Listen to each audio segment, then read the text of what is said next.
People need to know. People need to know what these monsters are doing. And let me tell you why this is so important. I've been thinking for these last 2 months all the time about my grandmother, who was a young Jewish woman in Europe in 1940, went off to the big city to study, and started hearing about the horrors that were occurring across Europe. And you know what she said? That can't be. That's not possible. They're blowing it out of proportion.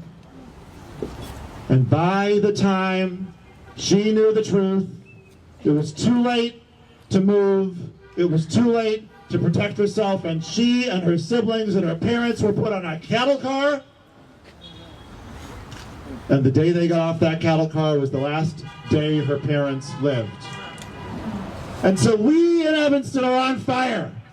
We know what is being done to our people. We know the attacks on our immigrant neighbors. We know the violence and the emergency and the authoritarian nightmare that is coming at us. But you guys, I want you to understand, there are people around this country who do not know, and they need to know. We have to tell the truth as loudly and as clearly as we possibly can, so that in every town in this country we have gatherings exactly like this. And so here is what we have to tell them. We have to tell them that in Evanston, we don't leave home without a whistle.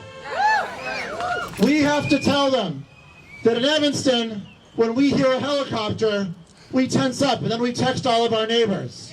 We have to tell them that in Evanston, when we walk into a room we haven't been in before, we figure out where the exits are. We have to tell them that in Evanston, when we hear a whistle, we jump into action to protect our neighbors. When we see vulnerable people, we put our arms around them. We have to tell them, and I know this is not always popular to say, but we have to tell them the truth, which is that in Evanston, we are scared. But we also have to tell them that in Evanston, we do not give up. In Evanston, we rise up in love. In Evanston, we love our immigrant neighbors. In Evanston, we put our arms around each other. In Evanston, we resist with joy. In Evanston, we resist with art. In Evanston, we understand that love is stronger than hate, and resistance will be successful as long as we are not intimidated. And we will tell them, most of all, that in Evanston, we are not intimidated. Thank you so much. I love you so much.